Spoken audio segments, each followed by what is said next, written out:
सभी को नमस्ते। आप सभी का आपके अपने YouTube channel law with twins and Mukesh Munish law classes में स्वागत करता हूं, अभिनंदन करता हूं। और आज के इस लेक्चर में हमने भारतीय साक्षर अधिनियम के लेक्चर नंबर 22 को डिस्कस करना है, जिसमें हम लोग सेक्शन 26A ऑफ भारतीय साक्षर अधिनियम, very very very important lecture for judiciary, LLB, BLLB, APO. आप चाहे सीसीएसयू यूनिवर्सिटी से लॉ कर रहे हो, एचपीयू से कर रहे हो, एमएसयू से कर रहे हो, एमडीयू से कर रहे हो, आप सीयू से कर रहे हो, पीयू से कर रहे हो, डॉक्टर भीमराव अंबेडकर से कर रहे हो, उस्मानिया यूनिवर्सिटी से कर रहे हो, जम्मू यूनिवर्सिटी, जिस मर्जी यूनिवर्सिटी से लॉ कर रहे हो, आज का लेक्चर तो इतना इंपॉर्टेंट है कि हर पेपर में क्वेश्चन देखने को आपको मिलेगा। तो आइए आज की वीडियो स्टार्ट करते हैं। तो अगर डाइंग डिक्लेरेशन की बात करें, पहले आपको बता देता हूं मैं, जो सेक्शन नंबर 26 है भारतीय साक्षर अधिनियम का, जो पहले कभी 32 हुआ करता था इंडियन एविडेंस एक्ट का, वो बात करता है statement by person who can't be called as witness. ये उन व्यक्ति की स्टेटमेंट्स की बात कर रहा है जिनको एज ए विटनेस हम कोर्ट में नहीं बुला सकते। कुछ लोग ऐसे होते हैं जिनको एज ए विटनेस बुलाना पॉसिबल नहीं है, उनकी स्टेटमेंट की बात सेक्शन 26 में करी गई है। और 26 का जो ए पॉइंट है, पहला पॉइंट, वो बात करता है डाइंग डिक्लेरेशन के बारे में। जो व्यक्ति मर जाता है तो मरने के बाद उसे कोर्ट में बुलाना पॉसिबल तो है नहीं, तो मरते मरते उसने कोई स्टेटमेंट दी हो, वो रेलिवेंट होती है सेक्शन 26A में। तो ये क्या बोल रहा है कि statement made by person whether oral और डॉक्यूमेंट्री, चाहे ओरली कोई बंदे ने स्टेटमेंट दी है, चाहे डॉक्यूमेंट फॉर्म में कोई स्टेटमेंट उसने दी है, made by a person as to the cause of his death.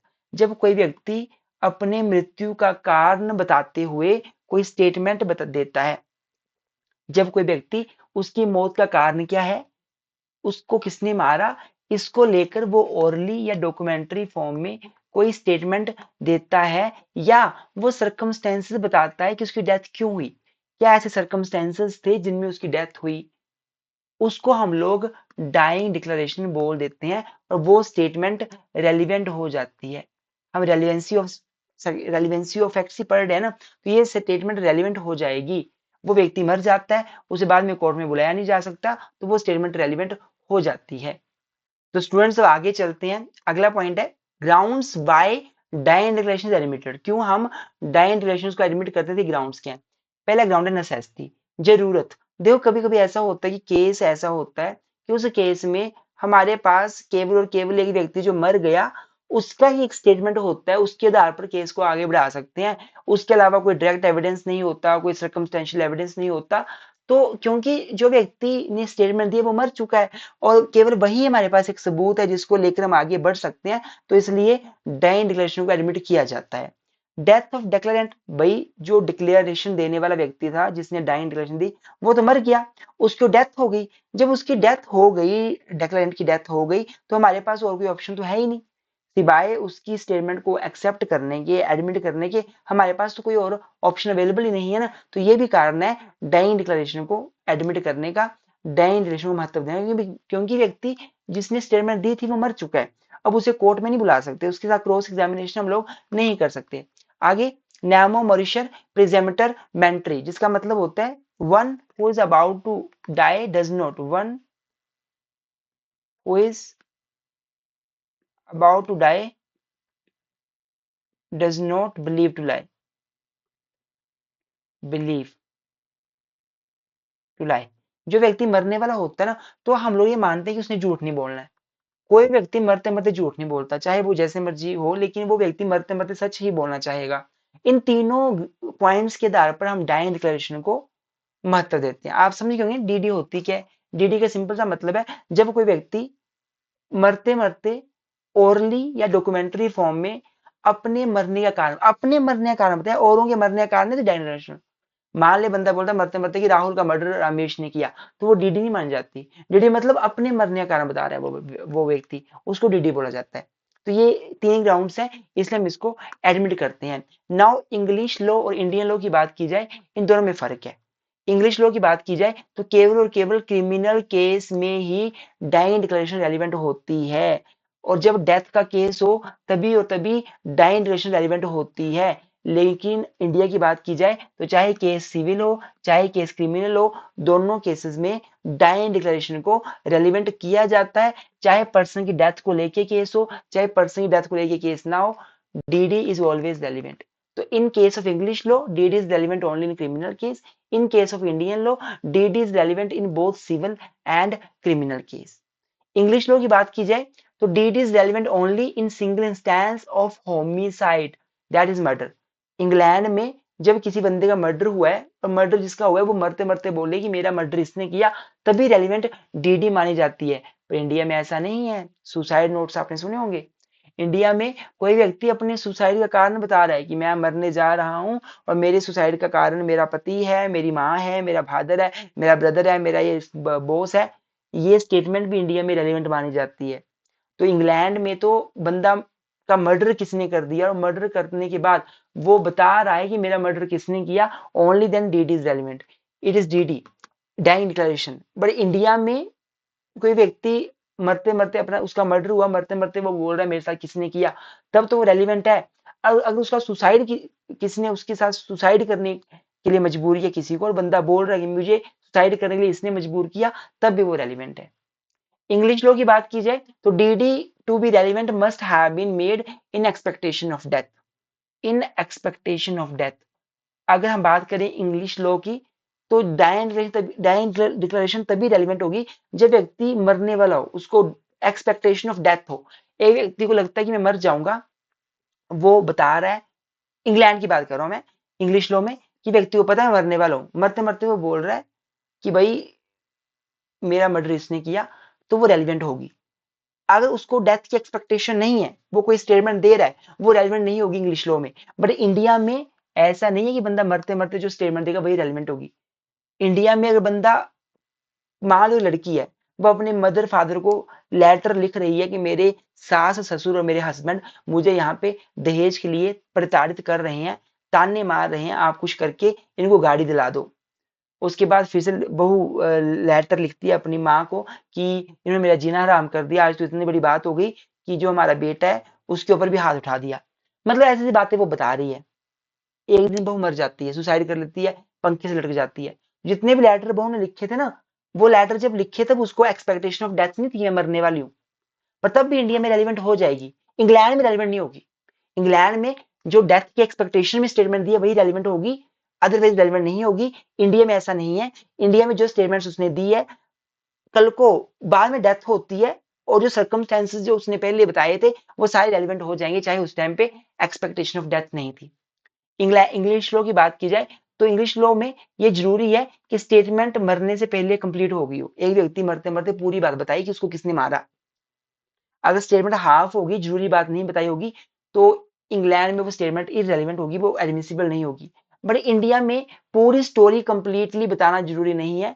एक आध चीजें छूट जाए वो भी कोई बात नहीं, मेन पार्ट बता दिया दैट इज इनफ। कुछ रह भी गया तो कोई बात नहीं, वो बाकी सर्कमस्टेंशियल एविडेंसेस से हम पता कर लेंगे। ये नहीं है कि हर चीज बतानी है। If the disease has narrated the full story, मान लो इंडिया में डिजीज ने पूरी बात बता दी, मरने वाले बंदे ने मरने से पहले पूरी बात बता दी, लेकिन लास्ट क्वेश्चन का आंसर वो नहीं दे पाया, किसी क्वेश्चन का आंसर, तो कोई बात नहीं, still it is relevant. England में जब तक उसके पूरे क्वेश्चन का जवाब वो नहीं देगा, वो स्टेटमेंट रेलिवेंट नहीं मानी जाएगी। जो पूछा जाएगा वो सब कुछ बताएगा, तभी डीडी रेलिवेंट होगी। इंडिया में ऐसा नहीं है। इंडिया में मेन बात बता दी, मेन पार्ट बता दिया, तो वो रेलिवेंट बन जाती है। अब आगे आता है essentials of DD, conditions for admissibility of DD. DD मतलब डाइंग डिक्लेरेशन। क्या एसेंशियल्स है डीडी के? तो सबसे पहला एसेंशियल हम देखेंगे क्या कंडीशन है कि भाई डाइंग डिक्लेरेशन का फॉर्म क्या होगा, टू होम, किसको बनाई जाएगी dying declaration, and statement to be made and its form, किसको ये स्टेटमेंट डीडी किसको करी जाती है और इसकी फॉर्म क्या होगी। टू होम की बात की जाए तो डीडी पुलिस वालों की जा सकती है, डीडी डॉक्टर की जा सकती है, डीडी मजिस्ट्रेट को रिकॉर्ड की जा सकती है, डीडी फ्रेंड को रिकॉर्ड, किसी को भी। ऐसा नहीं है कि रूल है कोई कि डाइंग डिक्लेरेशन तभी रेलिवेंट होगी जब मजिस्ट्रेट के पास रिकॉर्ड की जाएगी। हाँ, मजिस्ट्रेट के सामने रिकॉर्ड होगी तो उसकी वैल्यू ज्यादा ही होगी, ऑब्वियस सी बात है। बट डाइंग डिक्लेरेशन किसी के सामने भी रिकॉर्ड हो सकती है, पुलिस के सामने भी, मजिस्ट्रेट के सामने भी। अब मान लो कहीं पता चला कि कहीं मर्डर हुआ है, पुलिस वहां पहुंच जाती है और वो व्यक्ति सांस ले रहा था, अभी मरने वाला था, पर एकदम से पुलिस पहुंच जाती है, उसे पानी पिलाती है, उसे पूछती है क्या हुआ, तो वो बता देता है मेरे साथ ऐसा हुआ, मुझे इसने मारा, तो वो डीडी रेलिवेंट है। डीडी चाहे पुलिस को दो, मजिस्ट्रेट को दो, किसी को भी दो, ये रेलिवेंट मानी जाती है। लेकिन जब भी बात की जाती है फॉर्म की कि किस फॉर्म में ये होनी चाहिए, तो ये ओरल भी हो सकती है, ये डॉक्यूमेंट्री भी हो सकती है, ये किसी भी फॉर्म में हो सकती है, रिटन, ओरल, इवन ये जेस्चर के माध्यम से भी हो सकती है। और यही बात जेस्चर वाली बात बोली गई थी क्वीन एम्प्रेस वर्सेस अब्दुल्ला में। क्वीन एम्प्रेस वर्सेस अब्दुल्ला में क्या हुआ था, ये लड़की का गला अब्दुल्ला ने काट दिया। लड़की हॉस्पिटल में थी, लड़की को बोला गया तुम्हारे साथ ये किसने किया, लड़की बोल नहीं पा रही थी, गला काटा हुआ था। लड़की ने इशारों से उसे बोला गया कि भैया तुम बताना जिसने तुम्हारे साथ ये किया, जब उसका नाम आएगा। सबका नाम लिया गया, फैमिली मेंबर्स का। लड़की चुप रही, शांत रही। जैसे अब्दुल्ला का नाम लिया गया, लड़की ने हाथ हिलाना शुरू कर दिए, बोलने की कोशिश करना शुरू करी। कोर्ट समझ गया कि लड़की बोलना चाहती है, अब्दुल्ला ने उसका गला काटा हुआ है। और ये जेस्चर जो आप वापसी अपनी डीडी देते हो, it is also relevant. First is किसको आप दे सकते हो और क्या इसकी फॉर्म होनी चाहिए। Second, person making the statement must B right. ये बहुत जरूरी है कि पर्सन मरना आवश्यक है। पर्सन मरेगा नहीं तो उसकी स्टेटमेंट किसी और सेक्शन में रेलिवेंट होगी, as a dying relation relevant नहीं होगी। It is necessary that death must be occurred, it is not necessary that death must be immediately occurred, but yes it must occur. जैसे मैंने आपको example बताया ना कि 5-6 महीने से बेटी अपने फादर मदर को बोल रही है कि ऐसे ऐसे मुझे तंग कर रहे हैं, मुझे परेशान दहेज के लिए कर रहे हैं परेशान, तो वो सारे लेटर डाइन डिक्लेरेशन माने जाएंगे। डेथ चाहे 5-6 महीने के बाद लड़की ने सुसाइड किया है, पर पिछले 5-6 महीने के जो लेटर है वो सारे रेलिवेंट होंगे। डेथ होनी चाहिए, इमीडिएटली डेथ हो ऐसा जरूरी नहीं होता। अब थर्ड पॉइंट बोलता है statement must relate to the cause of his death और the circumstances of the transaction which resulted of his death. तो ये बोल रहा है कि जो स्टेटमेंट बंदा देगा उसको डाइन डिक्लेरेशन तभी माना जाएगा जब वो उसकी अपनी डेथ को लेकर है, या उन सर्कमस्टेंसेस को लेकर है जिन सर्कमस्टेंसेस में डेथ कोज हुई थी। रतन चंद वर्सेस स्टेट ऑफ बिहार के केस में सुप्रीम कोर्ट ने 1959 में क्लियर किया था कि व्यक्ति मरते मरते बोल रहा है कि किसी और की डेथ किसने करी, तो वो रेलिवेंट नहीं होगा। व्यक्ति अपने डेथ का कारण बताए, अपने मरने के डेथ का कारण बताए, अपने सर्कमस्टांसेस का कारण बताए। जैसे केस था पकाला नारायण स्वामी वर्सेस किंग एम्पर 1939 का, प्रीवी काउंसिल का। बहुत ही लैंडमार्क केस है। इस केस में क्या हुआ, एक व्यक्ति था, वो व्यक्ति बोलता कि यार मैं अपने दोस्त के पास जा रहा हूँ, मेरे दोस्त ने मुझसे पैसे लिए थे तो मैं उससे पैसे वापस मांग रहा था, तो उसने मुझे अपने घर बुलाया हुआ है। पत्नी बोलती है ठीक है तुम जाओ। वो चला गया पैसे लेने के लिए, पर वापस वो नहीं आया। उसकी डेड बॉडी एक बैग में मिली नदी किनारे। तो कोर्ट ने बोला कि जो भी पत्नी को उसने बताया कि मैं अपने दोस्त के पास जा रहा हूं, ये सारे सर्कमस्टेंसेस बता रहे हैं, ये सर्कमस्टेंसेस जो पति बता के गया था, these circumstances are dying declaration. क्योंकि डीडी के लिए स्टेटमेंट भी आती है और डीडी में सर्कमस्टेंसेस बताना भी आते हैं। कोई व्यक्ति स्टेटमेंट देता है तो भी डीडी बनी मानी जाएगी, कोई व्यक्ति सर्कमस्टेंसेस बताता है जिसके तहत डेथ हुई तो भी डीडी ही मानी जाती है। तो बकाला नारायण स्वामी वर्सेस किंग एम्परर 1939 केस में प्रीवी काउंसिल ने क्लियर कर दिया कि अगर वो पति अपनी पत्नी को बोल के गया है कि मैं ऐसे ऐसे जा रहा हूं और मेरे दोस्त ने मुझे बुलाया पैसों के लिए, तो वो सर्कमस्टेंसेस थे जिसकी बाद उसकी डेथ हुई है, वो सारे रेलिवेंट माने जाएंगे। अगली जो एसेंशियल पॉइंट है डाइन डिक्लेरेशन के लिए वो है statement must refers to cause of death. व्यक्ति की जो स्टेटमेंट है वो व्यक्ति की डेथ को लेकर, क्या कॉज था डेथ का उसको लेकर होनी चाहिए। It must refer to the cause of death. What is the cause of death, death क्यों हुई है। Statement must be complete and consistent in the sense की स्टेटमेंट बंदा कंप्लीट करे, मेन पार्ट सारा बता दे पर्सन। कोई अगर बीच में बातें छूट जाएं जो इतनी जरूरी नहीं है केस के लिए तो कोई बात नहीं, पर मेन बात तो पूरी बताए। और कंसिस्टेंट, अपनी स्टेटमेंट्स पर्सन के आपस में कॉन्ट्राडिक्टरी नहीं होनी चाहिए, स्टेटमेंट कंसिस्टेंट उसकी होनी चाहिए। अब अगला जो पॉइंट है ये भी इसमें आएगा कि डाइन डिक्लेरेशन के जो इसेंशियल पॉइंट्स हम पढ़ रहे हैं उसी में कि एफआईआर एज डाइन डिक्लेरेशन। कभी कभी क्या होता है, कोई व्यक्ति जाता है और मरते मरते ये तो एफआईआर दर्ज कराता है कि भाई ऐसे ऐसे क्राइम हुआ, और साथ में स्टेटमेंट भी देता है कि मेरे साथ ऐसा किसने किया। मतलब व्यक्ति जाएगा थाने में कि मुझे राहुल ने मेरे ऊपर अटैक करने की कोशिश करी, मुझे मारा, या मुझे मरने वाला कर दिया, और साथ में उस टाइम मर जाता है वो। एफआईआर भी दर्ज हो गई और साथ में डीडी भी हो गई, तो क्या होगा। तो के Ramchandra Reddy versus public prosecutor 1976, इसमें ऑनरेबल कोर्ट ने बोला था कि जब कोई व्यक्ति एफआईआर दर्ज कराता है और साथ में वो डाइंग डिक्लेरेशन दे देता है तो वो दोनों रेलिवेंट मानी जाएंगी, एफआईआर भी रेलिवेंट है और डीडी जो दी गई है वो भी इस केस में रेलिवेंट मानी जाएगी। अब स्टूडेंट्स हम पढ़ेंगे कि what is the evidentiary value of DD. जो डीडी दी जाती है उसकी एविडेंशियरी वैल्यू क्या है, कोर्ट में उसको कितना महत्व दिया जाता है। तो बेसिकली यहाँ पे बात आती है कोरोबरेशन की, कि क्या अगर कोई व्यक्ति मरते मरते स्टेटमेंट देता है तो उसको कोरोबरेट करना चाहिए बाकी सबूतों के साथ या नहीं करना चाहिए, या वो अपने आप में बड़ा बड़ा महत्वपूर्ण सबूत है। तो मैं सिंपल सी बात बोलना चाहूंगा। पहली बात ये है कि जो डीडी है it is very important evidence, very good evidence. और हमारे सेक्शन 26A में या पूरे बीएसए में कहीं भी नहीं लिखा है कि डीडी को आप कोरोबरेट करो, डीडी को कोरोबरेट करना ही पड़ेगा, ऐसा कहीं नहीं लिखा हुआ है। There is no rule of law that DD should be corroborated, ये कोरोबरेट हो ऐसा कोई रूल ऑफ लॉ नहीं है। लेकिन ordinarily it is not considered safe to convict an accused person only on the basis of DD because of inherent weakness. लेकिन केवल DD के आधार पे, डाइंग डिक्लेरेशन के आधार पे आप किसी को कन्विक्ट कर दो, किसी को आप सजा दे दो, ये भी सही नहीं होगा। क्यों? क्योंकि पहली बात ये हियरसे एविडेंस है। कई व्यक्तियों के घायल पड़ा हुआ है, पुलिस आती है उसे पकड़ती है, क्या हुआ, वो बोलता है जी मुझे इसने अटैक किया।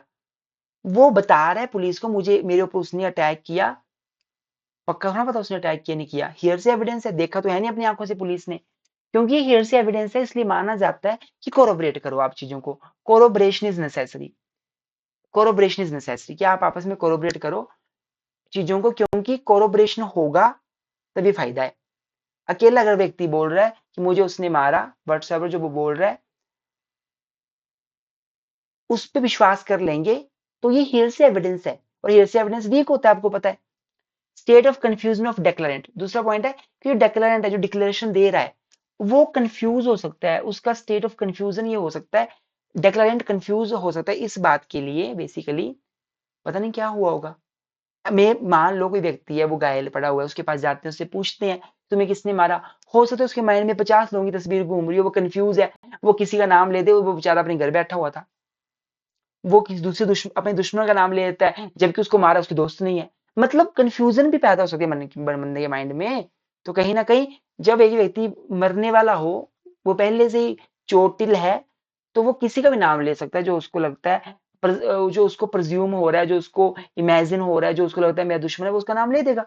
तो कहीं ना कहीं डीडी को बिना कोऑपरेशन के आगे महत्व हमें नहीं देना चाहिए। आगे substantive piece of evidence, yes it is substantive piece of evidence, it is very important piece of evidence, it is not to be ignored, हम इसको डेफिनेटली महत्व देते हैं, बट हाँ as a rule of prudent आप लिख सकते हो, as a rule of prudence. Prudence मतलब समझदारी का रूल यही है कि डीडी के ऊपर हम रिलाई नहीं करें unless corroborated with the material particulars. बाकी मटेरियल एविडेंस के साथ के साथ इसको कोरोबरेट करो, तभी इसके ऊपर विश्वास करो, तभी ज्यादा सही है। Ram Bihari Yadav versus state of Bihar के केस में 1988 में सुप्रीम कोर्ट ने बोला कि DD substantive piece of evidence है, इसको कोरोबरेट करने की आवश्यकता भी नहीं है, लेकिन as a rule of prudence हमें इसे कोरोबरेट करना चाहिए।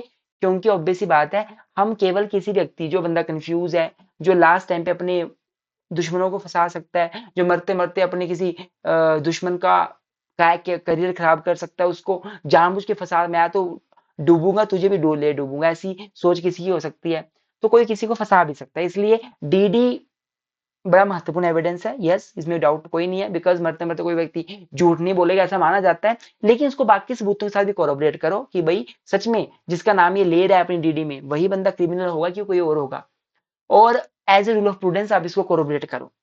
ये कंक्लूसिव एविडेंस बिल्कुल नहीं है, ऐसा नहीं है कि ये एविडेंस फाइनल है, जो जो इसमें लिखा गया वही फाइनल है, no it is not conclusive, it is substantive evidence but it is not the conclusive one. Tare Chand versus state of Maharashtra 1962 Supreme Court, dying declaration before magistrate has more value than DD before others. अगर DD magistrate के सामने record हो रही है उसकी ज्यादा value है, अगर डीडी औरों के सामने रिकॉर्ड हो रही है उसकी फिर भी कम वैल्यू है, ऐसा इस केस में कोर्ट ने बोला था। बाकी डीडी आप किसी के सामने भी रिकॉर्ड कर सकते हो, उसमें कोई डाउट नहीं है। तो स्टूडेंट्स अगर आपको मेरे नोट्स चाहिए प्रॉपर, जितने भी मैं पढ़ा रहा हूँ, ये नोट्स तो आपको फ्री मिलेंगे ना, जो आप देख रहे हो स्क्रीन पे, ये तो फ्री में अवेलेबल है, जो आपको दिख रहे हैं स्क्रीन में अभी हाथों से लिखे हुए। इनको लेने के लिए हमारे टेलीग्राम पेज को ज्वाइन कीजिए, लॉ बिटवीन्स को, वहां पे प्रत्येक लेक्चर के नोट्स दिए हुए हैं मैंने, जितने भी बीएससी के लेक्चर पढ़ाए हुए हैं वही नोट्स मिलेंगे, मुझे व्हाट्सएप मैसेज मत करना। व्हाट्सएप में आपको केवल और केवल पेड नोट्स मिलेंगे, पेड नोट्स हमारे पूरे कॉम्प्रिहेंसिव नोट्स हैं। आप एलएलबी कर रहे हैं, आप बीए एलएलबी कर रहे हैं, आप CCSU से LLB BLLB कर रहे हैं, MSU से कर रहे हैं, HPU से कर रहे हैं, PU से कर रहे हैं, पंजाबी यूनिवर्सिटी से कर रहे हैं, DU से कर रहे हैं, लखनऊ से कर रहे हैं, KU से कुरुक्षेत्र यूनिवर्सिटी से कर रहे हैं, आप MDU से कर रहे हैं, दयानंद यूनिवर्सिटी, आप जो है वो किसी भी यूनिवर्सिटी, डॉक्टर भीमराव अम्बेडकर उस्मानिया यूनिवर्सिटी, आपको मेरे लेक्चर रामबाण सिद्ध होंगे। LLB के दौरान, BLLB के दौरान तो छोड़ दो, आप आगे जाके APU की तैयारी कर रहे हैं, आप जुडिशरी तैयारी, यही चीजें हैं जो पेपर में आती हैं, अच्छे से पढ़ लोगे तैयारी हो जाएगी। मत सोचना कि हमें कुछ एक्स्ट्रा पढ़ना पड़ेगा, यही चीजें हैं, बस इसको पॉलिश करना है। इसमें प्रॉपर नोट्स चाहिए, आपको प्रॉपर केस लॉस चाहिए, वो ध्यान रखना है, आपको पढ़ना पड़ेगा। तो आपने अगर कोई भी नोट्स मटेरियल लेक्चर, हमारे डिटेल लेक्चर, डिटेल में अच्छे से कॉम्प्रिहेंसिव, अब BSc आप यहाँ पढ़ रहे हैं, पर BSc मैंने पूरा अपनी ऐप में पढ़ा रखा है, हमारी एप्लीकेशन में पेड है, वो पूरा कॉम्प्रिहेंसिव है, क्लासरूम लेक्चर है, वो चाहिए BSc डिटेल में, तो वो लेने के लिए व्हाट्सएप नंबर पे मैसेज कीजिए। काफी डिटेल में नहीं चाहिए, केवल 7-8 घंटे में अच्छे से चाहिए, तो भी मैसेज कीजिए हमारे इन्हीं नंबर पे।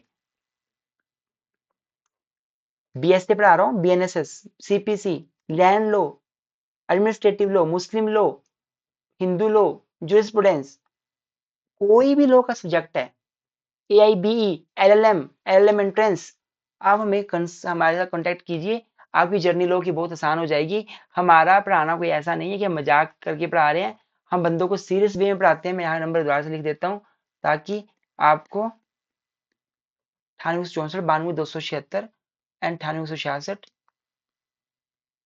आपकी जर्नी बहुत आसान हो जाएगी और आपका कैरियर भी अच्छा बन जाएगा। आगे आता है DD sole base of conviction. क्या डायरेक्शन केवल एक सोल बेस हो सकती है कन्विक्शन का? केवल DD के आधार पे आप किसी को सजा दे सकते हो? Ramnath Madhu Prasad versus state of MP 1953 Supreme Court observed that it is settled law that it is not safe to convict the accused person merely on the evidence furnished by the DD without further corroboration because such statement is not made on oath and is not subject to cross examination। जो व्यक्ति मर गया उसको कैसे cross करेंगे? नहीं कर सकेंगे। जो व्यक्ति मर गया उसकी स्टेटमेंट बेसिकली ओथ पे हो नहीं पाएगी। तो हो सकता है उसने किसी को फंसाने के लिए झूठी बोल दिया हो। तो सुप्रीम कोर्ट ने बार बार ये ऑब्जर्व किया है कि DD के आधार पे आप किसी को सजा मत दो, DD के साथ आप as a rule of prudence बाकी एविडेंसेस को भी साथ में देखो। But in Kaushal Rao state of Bombay, अब इसमें देखते हैं क्या हुआ। 1958 सुप्रीम कोर्ट का केस है, बड़े महत्वपूर्ण, नोट्स में चलते हैं। कौशल राव वाले केस में बड़े महत्वपूर्ण केस है, इसमें कोर्ट ने क्या बोला। Kaushal Rao versus state of Bombay, इसमें क्या हुआ।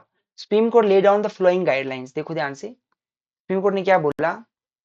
पहला सुप्रीम कोर्ट ने बोला कि there is no absolute rule of law, there is no absolute rule of law that dying relation can't be the sole basis of conviction unless corroborated। ऐसा कहीं भी लिखा नहीं हुआ है।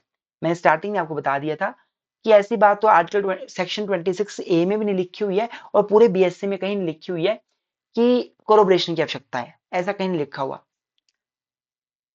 Each case must be determined on its own facts keeping in view of circumstances of the case in which DD was made।